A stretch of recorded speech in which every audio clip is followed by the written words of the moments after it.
भारत एक ऐसा देश जिसमें हर धर्म के लोग हैं। जब भारत को ब्रिटिश हुकूमत से आजादी मिल रही थी तो सभी धर्मों ने एक भारत में रहने का फैसला लिया।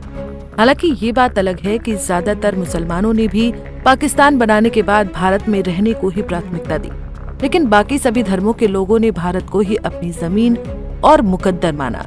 इस बीच कुछ राज्यों में छोटी छोटी आवाजें उठी जिसमें भारत से अलग होने की बात कही गई, लेकिन बावजूद इसके इन आवाजों को किसी का समर्थन नहीं मिला। ऐसी ही एक आवाज पंजाब की धरती से भी उठी खालिस्तान बनाने की, लेकिन पंजाब के सिखों ने इस आवाज को खामोश कर दिया। लेकिन भारत के बाहर कनाडा में खालिस्तान की आवाज एक बड़ा मुद्दा बन गया है।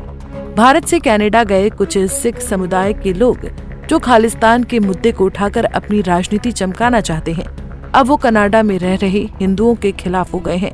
कनाडा में भारतीय सिखों ने भारतीय हिंदुओं के खिलाफ रैली निकाली है। आइए समझते हैं क्या है पूरा मामला।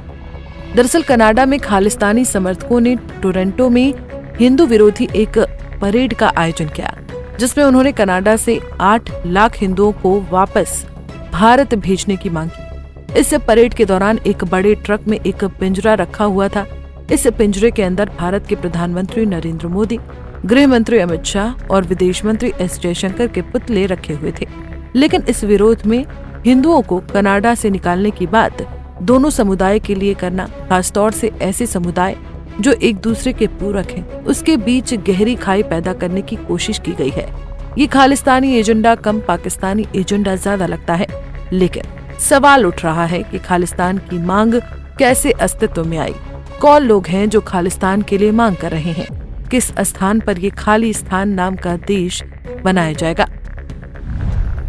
खालिस्तान यानी खालसा की भूमि एक प्रस्तावित राष्ट्र है जिसे भारत के पंजाब राज्य में सिख अलगाववादियों ने प्रस्तावित किया था। इस प्रस्तावित देश में आज के पंजाब के अलावा चंडीगढ़, हरियाणा, हिमाचल प्रदेश, दिल्ली और राजस्थान के कुछ हिस्सों को भी शामिल किया गया। खालिस्तान आंदोलन के समर्थकों ने 29 अप्रैल 1986 को भारत से एक तरफा आजादी की घोषणा की थी। 1980 और 1990 के दशक के बीच ये आंदोलन अपने चरम पर था, लेकिन 1995 तक इसे भारत सरकार ने बड़े स्तर पर काबू कर दिया था। इस आंदोलन की शुरुआत ब्रिटिश राज के खत्म होने के बाद एक अलग सिख राष्ट्र की मांग के रूप में हुई। पहली बार 1940 में खालिस्तान नामक एक पुस्तक में इस विचार का जिक्र किया गया। 1947 में भारत के विभाजन के बाद प्रवासी सिखों के समर्थन और पाकिस्तान की खुफिया एजेंसी ISI की मदद से यह आंदोलन पंजाब में फैलने लगा।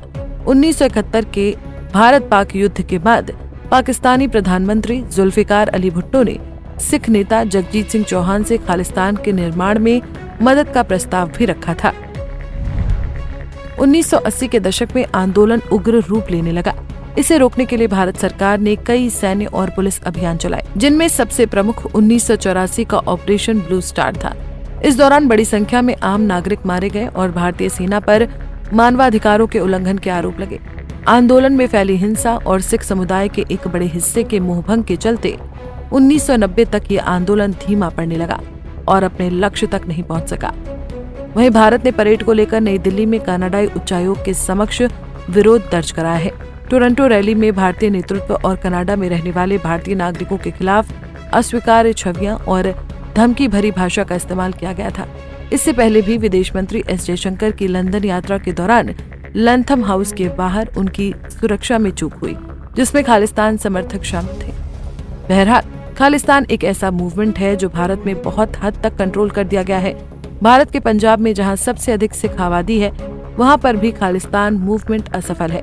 विदेशी जमीन पर चंद लोग इस मूवमेंट से भारत के अंदर तनाव को जन्म देना चाहते हैं, लेकिन वो इस कार्य में सफल नहीं हो पा रहे हैं। फिलहाल के लिए इस खबर में इतना ही। देश और दुनिया की बड़ी खबरों के लिए देखते रहिए पंजाब केसरी टीवी। हमसे जुड़े रहने के लिए हमारे YouTube चैनल को सब्सक्राइब करें और नई वीडियो की नोटिफिकेशन के लिए बेल आइकॉन को दबाएं